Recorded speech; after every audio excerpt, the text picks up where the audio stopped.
Good morning. Whew. It's very early in the morning at my house. 5 o'clock. I had to go to sleep early last night, and by early I mean like 10:30. Couldn't stay awake any longer, so okay. Got some tea. Gonna wake up. Also, my cat is here. She's obnoxious because she wants cuddles, so that might be a thing. Who knows? Okay. So you're gonna need, remember I said that today we were gonna go over some examples of how to actually use this list. So make sure that you have your list and that it says what mine says, just making sure. So pause the video and dig around for that because you're definitely going to need it. Okay, today we are factoring. This is day 4. This is the last day of new stuff for factoring, and then tomorrow we're going to put it all together. Excuse me. And make sure that you know what you're doing and how to kind of delineate between the different types of factoring. So when do you do what is basically tomorrow, and then the day after that we're going to do start doing the benchmark. So here we go. All right, so there's 2 things here on this sheet. The first thing is that the left side is what it looks like when it's factored, and the right side is what it looks like when it's multiplied. So maybe I'm going to add that to the bottom, that the left side is what it looks like if it's factored, and the right side is what it looks like when it's all multiplied out, because remember, those are opposites of each other. Just like adding and subtraction, if you multiply these together, you get this, and if you factor this, you get that. They go back and forth.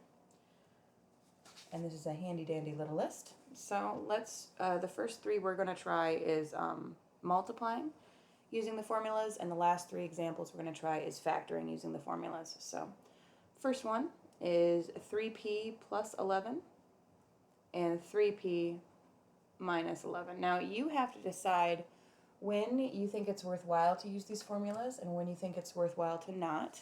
It'd be easy to solve this problem by using FOIL or using a Punnett square, but instead let's use this formula here because we'll get used to it. So do you see how this is the exact same thing as this one, except for one's a plus and one's a minus? Just like this one down here. I know that the minus comes first in this one, but remember you can switch them in order any way you want.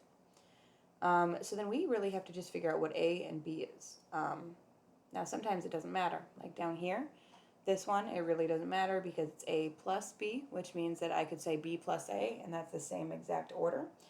But this top one does matter because subtraction, you know, like 5 minus 10 is not the same thing as 10 minus 5. So we have to figure out what A and what B is, and it looks like A is that first term. So I'm going to write down that A is 3p in this situation and B is 11.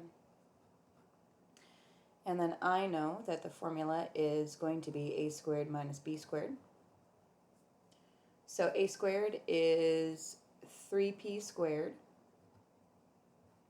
minus B squared, or 11 squared, and that is 9p squared. Sorry, I probably should have put the square on the outside, not on the inside. So that's on the inside.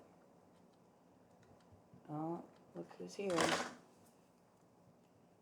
Hello, kitty. How's it going? Hey, sweetheart. Okay, come here. Here, let's see if you can. Yeah, she's upside down in my hands because of the document camera, but that's my kitty. She's a sweetheart. She's really good. All right, you can just sit in my lap. We'll move back here. All right, so there's that one. So let's try again. Example 2. This one we're going to do 2m plus 5 squared. Again, this one really wouldn't be that hard to do on your own because you could say, okay, that's 2m plus 5 times 2m plus 5, which I can use a Punnett square or FOIL for, or you could use this formula. So we're definitely using this one this time, this a plus b squared. You can see that it's two terms, there's a plus there, there's a squared on the outside, which makes it not equal to any of the rest of these. And that formula we're going to use is a squared plus 2ab plus b squared. So again, I think the best way to do this is to figure out what a and b are. A is 2m in this case, and b is 5. Although since this is a plus, technically you could make b 2a and a 5 if you want to. So I'm just going to plug stuff in here. 2m squared plus 2 times 2m times 5 plus 5 squared. That makes 4m squared. Let's see, 2 times 2 times 5 is 20. And 25 there. All right. That's not so bad. All right, this one's a little harder. This one's a good one for you to try by yourself.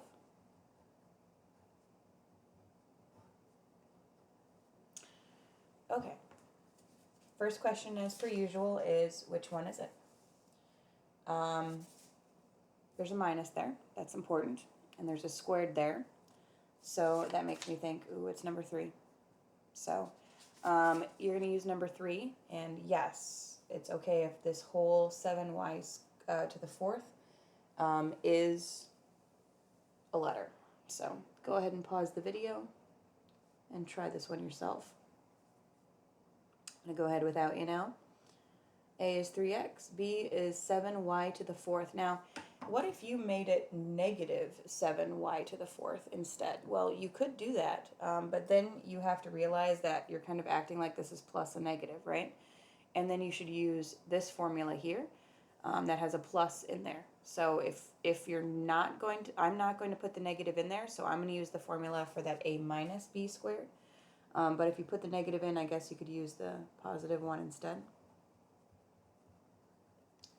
A squared, that's 3x squared, minus 2 times 3a times 7y to the 4th, plus 7y to the 4th squared.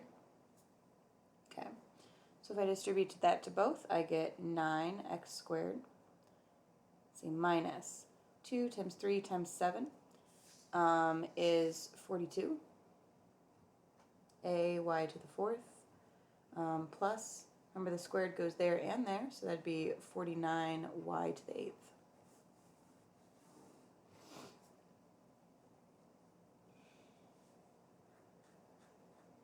Okay, so those are examples of using the formulas to multiply, but now let's use the formulas to factor.